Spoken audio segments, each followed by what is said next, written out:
Dezembro de 1944. As florestas das Ardenas, na Bélgica, estavam silenciosas. Os soldados americanos, relaxados, bebiam café quente e trocavam cigarros, acreditando que a guerra estava ganha e que estariam em casa para o Natal. Eles estavam errados.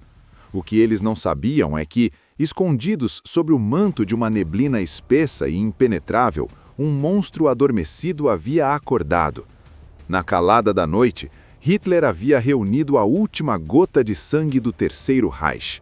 200.000 homens e 1.000 tanques, incluindo os gigantescos tigres reais, monstros de aço de 70 toneladas, prontos para um último ataque suicida. Às 5h30 da manhã de 16 de dezembro, o inferno abriu suas portas.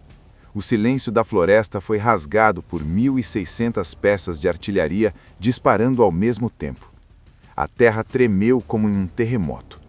Quando os americanos olharam para a linha das árvores, viram o impensável, uma onda de aço saindo da névoa. Não era apenas uma batalha, era um massacre. Unidades inteiras foram vaporizadas em seus sacos de dormir. E desta vez, os alemães não estavam ali apenas para lutar. As unidades da Waffen-SS, lideradas pelo fanático Joachim Peiper, tinham ordens para espalhar o terror absoluto. Prisioneiros não seriam feitos. Esta batalha não foi travada em cidades ou campos abertos, mas em florestas escuras e congeladas, onde a temperatura caía tanto que as feridas dos soldados congelavam antes de sangrar. Foi aqui que aconteceu o massacre de Malmedy, onde a neve branca foi tingida com o sangue de prisioneiros americanos executados a sangue frio. Foi aqui que um general americano, cercado e sem munição, respondeu a um pedido de rendição nazista com uma única palavra: nuts, loucura. Prepare-se para entrar na Batalha das Ardenas, o último suspiro de Hitler. A batalha onde o exército americano sofreu suas maiores baixas em toda a guerra, e onde o destino da Europa foi decidido no fio da navalha, entre a coragem de homens congelados e a fúria de um império moribundo. Em meados de dezembro de 1944, a Floresta das Ardenas era conhecida entre os soldados americanos como o Fronte Fantasma. Era um setor tranquilo, quase sonolento, usado pelos aliados para descansar unidades exaustas ou para treinar tropas novatas que nunca tinham disparado um tiro com raiva. A inteligência aliada estava convencida de que a Alemanha estava de joelhos, incapaz de lançar qualquer ofensiva séria. Generais americanos bebiam conhaque em vilas belgas aquecidas, planejando o desfile da vitória em Berlim.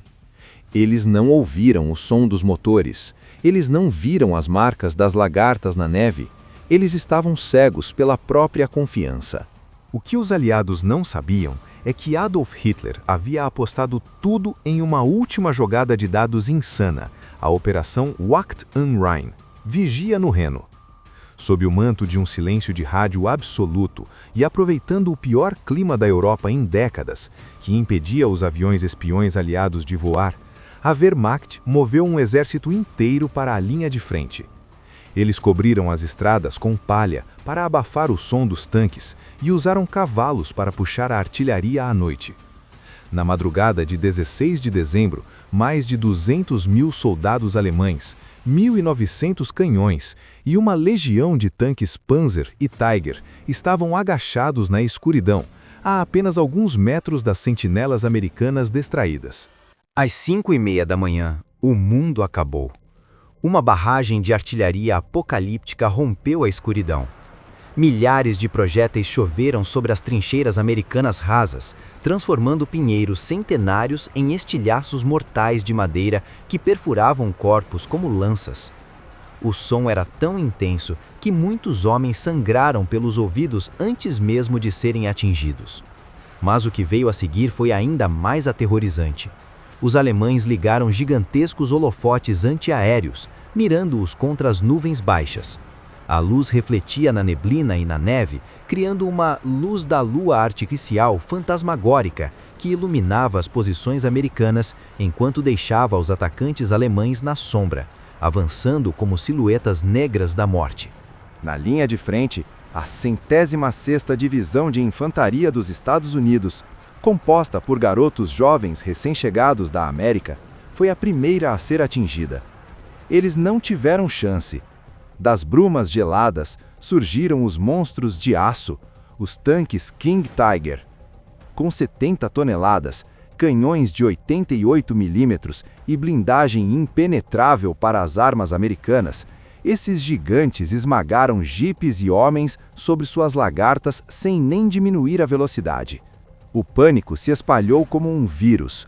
As linhas de comunicação foram cortadas por sabotadores alemães vestidos com uniformes americanos, a Operação Grave, que mudavam placas de sinalização e espalhavam o caos na retaguarda. Em poucas horas, a linha tranquila havia desaparecido. Milhares de soldados americanos, atordoados e congelados, renderam-se em massa. A maior rendição americana na Europa. O fronte havia sido perfurado, criando uma barriga, bulge, nas linhas aliadas. O ataque fantasma havia funcionado. Enquanto os generais aliados em Paris corriam para entender o que estava acontecendo, nas florestas frias da Bélgica, os sobreviventes recuavam desesperadamente, deixando para trás um rastro de sangue vermelho brilhante na neve branca imaculada. A ofensiva final de Hitler estava em marcha e parecia que nada poderia pará-la. Enquanto o caos reinava nas linhas de frente, uma força sinistra cortava as estradas secundárias da Bélgica como uma lâmina afiada. Era o Kampfgruppe Peiper, a ponta de lança da 1ª Divisão Panzer da SS, liderada pelo carismático e impiedoso coronel Joachim Peiper. Peiper era a encarnação do fanatismo nazista, jovem, bonito e letal. Sua ordem era simples e absoluta: avance a qualquer custo, não pare por nada, o terror é nossa arma. Seus homens, veteranos endurecidos pelo horror da frente oriental, não viam os americanos como soldados, mas como obstáculos a serem removidos. Eles não traziam apenas tanques, traziam uma filosofia de extermínio. No início da tarde de 17 de dezembro, no cruzamento de Baugnis, perto da cidade de Malmedy, o destino colocou os predadores da SS frente a frente com uma presa fácil. Uma coluna de caminhões americanos do 25º Batalhão de Observação de Artilharia, homens de suporte, motoristas e mecânicos, não infantaria de combate, cruzou o caminho de Peiper. O combate foi breve e unilateral. Superados em número e poder de fogo, cerca de 120 americanos se renderam. Eles foram desarmados e levados para um campo aberto coberto de neve ao lado de um café. Eles tremiam, não apenas pelo frio congelante, mas porque algo no olhar dos guardas da SS sugeria que as regras da Convenção de Genebra não se aplicavam ali. O que aconteceu a seguir permanece como um dos crimes mais infames da Segunda Guerra Mundial. Enquanto os prisioneiros aguardavam os caminhões de transporte, um oficial da SS sacou sua pistola e disparou contra um médico americano. Foi o sinal. Imediatamente, as metralhadoras montadas nos tanques e veículos blindados abriram fogo contra a multidão compacta. O som dos disparos se misturou aos gritos de agonia. Corpos caíam uns sobre os outros, tingindo a neve imaculada de um vermelho vivo e chocante. Em segundos, o campo se transformou em um matadouro. Homens feridos tentavam rastejar apenas para serem caçados. Mas a crueldade não terminou com a rajada inicial. Os soldados da SS caminharam entre os corpos, rindo e chutando os caídos para ver se ainda respiravam. Quem se movia recebia um tiro de misericórdia na cabeça, à queima-roupa. No entanto, em meio à pilha de cadáveres, alguns homens prenderam a respiração, fingindo-se de mortos enquanto o sangue quente de seus companheiros escorria sobre eles. Eles permaneceram imóveis por horas, congelando, ouvindo os passos dos assassinos a centímetros de seus ouvidos. Quando os alemães finalmente partiram, continuando sua corrida para o oeste, um punhado de sobreviventes ensanguentados levantou-se como fantasmas e correu para a floresta, levando consigo a história do horror. Quando os sobreviventes alcançaram as linhas americanas e a notícia do massacre se espalhou, o efeito foi o oposto do que Piper esperava. Em vez de quebrar o moral americano, o massacre o solidificou com uma raiva fria e assassina. A notícia correu como fogo. A SS está matando prisioneiros. A ordem não oficial desceu pelas fileiras do exército dos Estados Unidos. Não haveria mais guerra de cavaleiros. Unidades americanas começaram a jurar que nenhum homem da SS seria capturado vivo. Malmed transformou a Batalha das Ardenas em uma luta de extermínio mútuo, onde a rendição deixou de ser uma opção e a vingança tornou-se a única moeda aceita. Enquanto os tanques alemães rasgavam as linhas aliadas, todas as estradas estratégicas das Ardenas convergiam para um único ponto: uma pequena cidade chamada Bastogne. Quem controlasse Bastogne controlaria o fluxo da guerra. Ciente disso, o comando aliado lançou sua reserva mais valiosa em uma corrida desesperada para chegar à cidade antes dos alemães. A 101ª Divisão Aerotransportada, os lendários Screaming Eagles. Eles chegaram em caminhões abertos, sob uma nevasca cegante, muitos ainda usando uniformes leves de verão, sem luvas e com pouca munição. Em 20 de dezembro, a armadilha se fechou. 7 divisões alemãs cercaram completamente a cidade. Bastogne tornou-se uma ilha americana em um mar de aço nazista. A vida no cerco era um teste de resistência física e mental que beirava o impossível. Os paraquedistas cavaram suas trincheiras no solo congelado que era tão duro quanto granito, usando granadas para abrir buracos na terra. O frio era um inimigo tão letal quanto as balas alemãs. Os pés dos soldados apodreciam dentro das botas molhadas, o pé de trincheira, e muitos perdiam dedos por congelamento enquanto dormiam. Não havia suprimentos médicos, a morfina congelava nas ampolas, e os estoques de comida foram reduzidos a 1 barra de chocolate por dia. A artilharia alemã martelava a cidade e as florestas de pinheiros ao redor sem descanso, transformando árvores em milhares de estilhaços de madeira que choviam sobre os soldados, rasgando carne e uniformes. Em 22 de dezembro, sob uma bandeira branca, 4 oficiais alemães aproximaram-se das linhas americanas com um ultimato por escrito: renda-se em 2 horas ou enfrentará a aniquilação total pela artilharia pesada. O documento foi entregue ao general interino da 101ª, Anthony McAuliffe. Ao ler o ultimato, sua primeira reação foi de puro desprezo. Ele olhou para seus oficiais e exclamou: "Us? Nós?"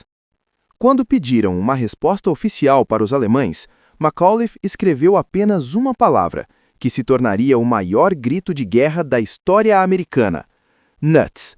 Algo como loucura ou vão para o inferno.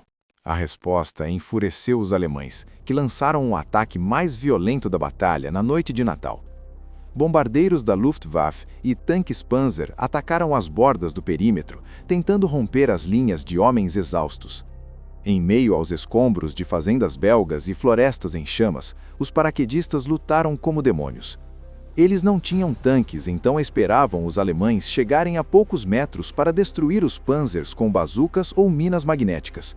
Homens feridos deixavam os postos de socorro, pegavam fuzis e voltavam para a neve para lutar ao lado de seus companheiros.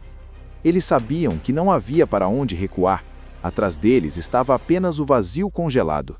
Enquanto o mundo prendia a respiração por Bastogne, o céu permanecia cinzento e fechado, impedindo qualquer ajuda aérea. Os homens da 101ª estavam sozinhos, transformados em estátuas de gelo e pólvora. Eles não eram mais apenas soldados, eram o símbolo de que a última grande ofensiva de Hitler havia encontrado um obstáculo que o aço não podia quebrar. No entanto, o tempo estava acabando. A munição estava nos últimos pentes e a fome estava paralisando os defensores.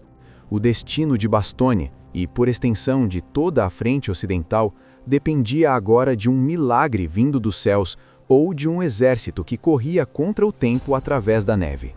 Enquanto os homens da 101ª Aerotransportada se tornavam estátuas de gelo em Bastogne, o destino da batalha estava nas mãos de um homem que muitos consideravam um louco, mas que todos sabiam ser um gênio da guerra: o general George S. Patton. Comandando o 3º Exército dos Estados Unidos ao sul, Patton recebeu a ordem impossível de interromper seu próprio ataque em direção ao leste, girar 250 mil homens e milhares de veículos em 90 graus e marchar através de estradas congeladas para salvar Bastogne. Em uma das maiores proezas logísticas da história militar, Patton fez o que os manuais diziam ser impossível. Em apenas 3 dias, suas divisões blindadas estavam golpeando o flanco alemão sob uma tempestade de neve que teria parado qualquer outro exército. Patton estava tão convencido de que o destino da guerra dependia de sua velocidade que ele ordenou que seu capelão escrevesse uma oração pedindo a Deus um clima bom para a matança. E como se o próprio universo respondesse ao desespero dos aliados, na véspera de Natal, o milagre aconteceu. O sistema de baixa pressão que protegia os alemães da observação aérea desapareceu. A neblina se dissipou, revelando um céu azul cristalino e um sol pálido que iluminava o campo de batalha. Para os soldados alemães nas florestas, aquele céu azul era a sua sentença de morte. Sem o manto da neblina, a Luftwaffe, que Hitler prometera que dominaria os céus, foi varrida por milhares de caças-bombardeiros P-47 Thunderbolt e P-51 Mustang. O céu aberto transformou as estradas da Bélgica em um abatedouro mecânico. As colunas de tanques alemães, que já estavam ficando sem combustível devido ao planejamento desastroso de Hitler, tornaram-se alvos fáceis. Aviões aliados caçavam qualquer coisa que se movesse, disparando foguetes e bombas de napalm. Tanques Tiger e Panther, os mesmos monstros que haviam aterrorizado os americanos dias antes, agora eram carcaças de metal em chamas, bloqueando as estradas e impedindo qualquer retirada organizada. A neve branca de dezembro foi coberta por uma fuligem negra e óleo queimado. O último suspiro de Hitler estava sendo sufocado pelo poder industrial e aéreo que ele tanto subestimou. Em 26 de dezembro, às 16h50, os primeiros tanques da 4ª Divisão Blindada de Patton finalmente romperam o anel alemão ao redor de Bastogne. O primeiro contato foi feito com os engenheiros da 101. Quando os tanques Sherman, cobertos de lama e neve, entraram no perímetro, os paraquedistas, sujos, famintos e exaustos, mal tinham forças para comemorar. Com seu humor ácido característico, os homens da 101 disseram aos seus salvadores que nunca precisaram ser resgatados. Mas a verdade era que a chegada de Patton salvou a divisão do colapso total. O cerco estava quebrado, mas a batalha estava longe de terminar. Hitler, recusando-se a aceitar a derrota, ordenou que suas tropas continuassem atacando, transformando as semanas seguintes em uma lenta e sangrenta guerra de desgaste. A Batalha das Ardenas tornou-se agora uma corrida para ver quem sangraria primeiro. Os alemães haviam perdido sua mobilidade e seu combustível, mas lutavam com o desespero de quem não tinha mais para onde fugir. Para os soldados americanos, o mês de janeiro de 1945 seria o mais amargo de suas vidas, lutando para retomar cada colina e cada floresta em condições árticas, onde o metal das armas grudava na pele e o solo continuava recebendo o sangue de uma juventude sacrificada. O plano de Hitler havia falhado, e agora o caminho para Berlim estava, pela primeira vez, verdadeiramente aberto, pavimentado pelos restos retorcidos da última grande aposta do Reich. A fome e o frio extremo tornaram-se os carrascos finais. Dentro do caldeirão, as unidades alemãs, outrora orgulhosas, como a 1ª Divisão Panzer SS Leibstandarte, estavam reduzidas a grupos de homens famintos. O sistema de suprimentos do Terceiro Reich colapsara totalmente. Soldados alemães eram encontrados mortos em suas trincheiras sem um único ferimento de bala, tendo sucumbido à hipotermia ou à inanição. Eles tentavam sobreviver comendo cascas de árvores e o que restava dos cavalos mortos na neve. A arrogância da raça mestre fora substituída pelo olhar vazio do olhar de 1000 jardas. Para muitos, a rendição não era mais uma questão de honra, mas o único caminho para não se tornarem estátuas de gelo permanentes na floresta belga. Em 16 de janeiro de 1945, as forças americanas vindas do norte e do sul finalmente se encontraram em Ufalise, cortando oficialmente o saliente alemão ao meio. Milhares de soldados alemães foram deixados para trás, isolados em pequenos bolsões de resistência desesperada. Diferente do início da batalha, onde a SS executava prisioneiros, agora eram os alemães que saíam das sombras das árvores com as mãos ao alto, usando pedaços de lençóis brancos ou qualquer trapo claro como bandeira de rendição. Eles emergiam das florestas como fantasmas cinzentos, entregando-se em massa para escapar da fúria da artilharia americana que agora martelava cada metro quadrado da floresta. A Batalha das Ardenas terminou oficialmente em 25 de janeiro de 1945. O custo foi um soco no estômago da humanidade. Os Estados Unidos sofreram cerca de 90 mil baixas, a batalha mais cara de sua história. A Alemanha, por sua vez, perdeu mais de 100 mil homens e praticamente todo o seu equipamento de reserva. Hitler havia jogado sua última moeda e perdido tudo. As divisões Panzer que poderiam ter defendido Berlim contra o avanço soviético foram incineradas nas estradas de Bastogne e Malmedy. O último suspiro de Hitler fora sufocado, deixando para trás um rastro de ferro retorcido e milhares de cruzes brancas que hoje pontuam a paisagem pacífica da Bélgica. A lição das Ardenas é a de que nenhuma tecnologia ou fanatismo pode vencer a determinação de homens que lutam pela liberdade quando estão encurralados. A resistência em Bastogne, a corrida de Patton e o massacre de Malmedy forjaram um novo exército americano, temperado pelo fogo e pelo gelo, que não pararia até que a bandeira aliada estivesse tremulando sobre as ruínas do Reichstag. O caldeirão das Ardenas foi, na verdade, o crematório do nazismo na frente ocidental. A guerra ainda duraria mais 4 meses, mas, após as Ardenas, o resultado final nunca mais foi colocado em dúvida. A névoa se dissipou, o sol brilhou, e a tirania foi finalmente derrotada pela coragem de soldados que se recusaram a congelar diante do mal. A Batalha das Ardenas foi o ponto de ruptura. Ali, nas florestas belgas, o mundo viu que o mal pode ser poderoso, mas a resiliência humana é inquebrável. Este documentário é uma homenagem aos que caíram no gelo para que hoje pudéssemos viver no sol. Agora eu quero ouvir você. De onde você está assistindo a este vídeo? Escreva sua cidade e país nos comentários. Queremos saber até onde a história está chegando. Qual deve ser a nossa próxima batalha? As areias de Iwo Jima, no Pacífico? O cerco de Leningrado? Ou a bravura dos brasileiros da FEB em Monte Castelo? Comente sua sugestão abaixo. Se você gosta de história contada com seriedade e impacto, deixe seu like e se inscreva no canal. Sua participação é o que mantém este projeto vivo.